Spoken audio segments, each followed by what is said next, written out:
Hello, everybody. Welcome. Today we are discussing Memorandum of Association. Now, what is this document? Where do you need it? And how is it related to incorporation of a company? Now, let's ask ourselves, where do you see incorporation of a company? You will see that under section 7, which tells you that to incorporate a company, you need to file certain documents, which includes MOA, AOA, subscriber director IDs, and consent to act as director to the ROC. ROC is Registrar of Companies. Now, this part 2 of Companies Act and the section 7 specifically talks about registration and incorporation of the company, where you will find MOA. What the hell is Memorandum of Association? If it's a document, but what sort of document is it? What is supposed to be there in this document? Is there a format? Now, before going to that, let's discuss what is Memorandum of Association. See it as a foundational legal document. It will tell you the basics of the company and the company's relation with the world. It will have 6 important clauses. The name of the company, where is it located, what is the liability structure within the company, what is the objective of forming this company, what's the capital structure of this company gonna look like, and the subscription clause or the incorporation clause, right?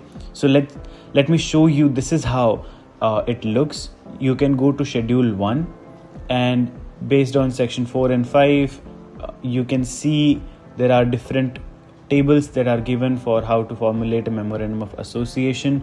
The one that is in front of you is for a company which is limited by shares. Company limited by shares is the most prominent form of incorporating companies, and the memorandum of association for the same, and the 6 clauses that I was talking about can be seen on your screen. Now let's discuss them one by one. First thing is the name clause. Now see that the first clause in our MOA was about the name of the company. You might wonder, what is in the name? What does the name determine? Now, name can imply a lot of things for a company. You see, when your company is a private limited company, it has different obligations and duties compared to when the company is just a limited company. A limited company is out there in the market. It's a public company. It could be listed or unlisted, but it has certain sort of privileges of raising money through public, which a private company does not. To indicate that you have limited and private limited. Both the companies in the structure and the way they operate and the compliances they follow are vastly different. So whatever William Shakespeare might say, there is a lot in the name. Now, this is how you will see the first clause. The name of the company is -limited/private limited. Again, you can go to schedule 1 and go through these memorandum of association templates on your own. Now let's discuss the liability clause. Liability determines the nature of shareholders' liability to the company. Is it limited or unlimited? Now, I want to show you how this clause really looks like, but let's understand what this limited liability or unlimited liability really mean. We have already covered that in a video, but to give you a gist, limited liability would mean that if you promised the company 10 rupees and you paid 2, you are liable for 8 rupees only. If in future the company is going bankrupt and they ask you to help them with 100 rupees, you can always say that, hey, you are a limited liability company. There was a limited liability clause, so I will only pay you the rest 8 rupees that I owe you and nothing more than that.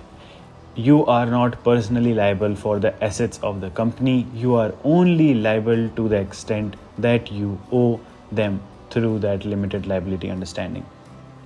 This is how a limited liability looks like. You can see that the liability of members is limited, and the liability is limited to the amount unpaid, if any, by the shares held by them. In a company limited by shares, there are shares. Each share would mean that you are owing certain amount to the company. Once you are done with that, once you have a fully paid up share, there is no more liability on your share, and your liability is done for. Company cannot ask anything from you now. Okay, Let's talk about object clause now. What objective clause or the object clause determines? It determines for a company the objectives and the task that the company would like to undertake. I'll make it more clear, right? Let's go to this particular part. 3. The objects to be pursued by a company on its incorporation are, and B, matters which are necessary for furtherance of the object specified in clause 3A. So it basically says that assume I am an e-commerce website or an e-commerce company. I trade and I am an e-commerce company. What all main functions am I supposed to do?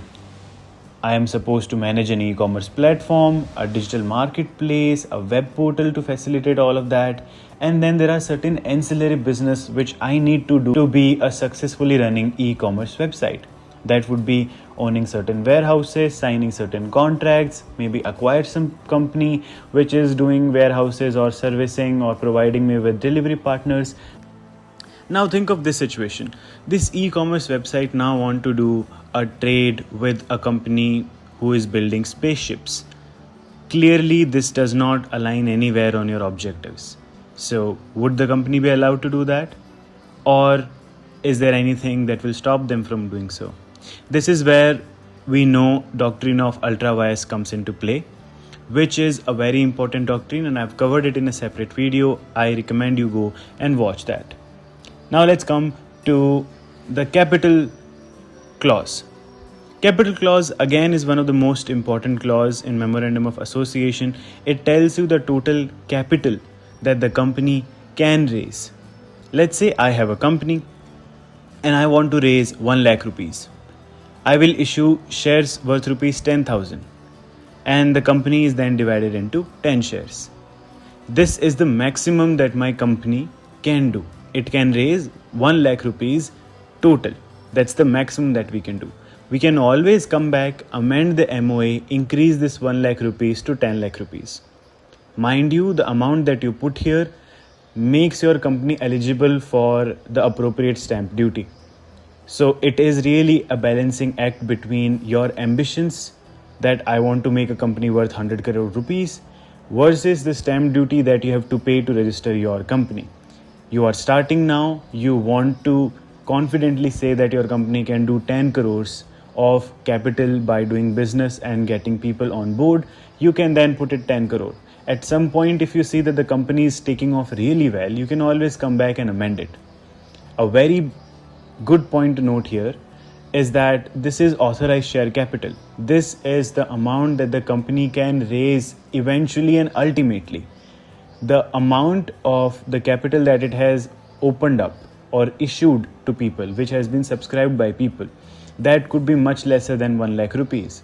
This is from the perspective of a company limited by shares. I also told you that there are companies of different kind. Like we can take example of company limited by guarantee and not having a share capital. How would the capital clause look like in that company? We are more accustomed to thinking of this authorized capital and the issued capital in terms of share capital. It makes it much easier for us to scale our company. It makes it much easier to think about diluting equity and control of the company. But if it's a company limited by guarantee, the operations for this capital are much different from how a company limited by share capital might operate. So that's an important distinction, and which is what you will see in the sample clauses of MOA. When you see the company limited by guarantee and not by share capital versus the capital clause of a company limited by shares. This was it for this video.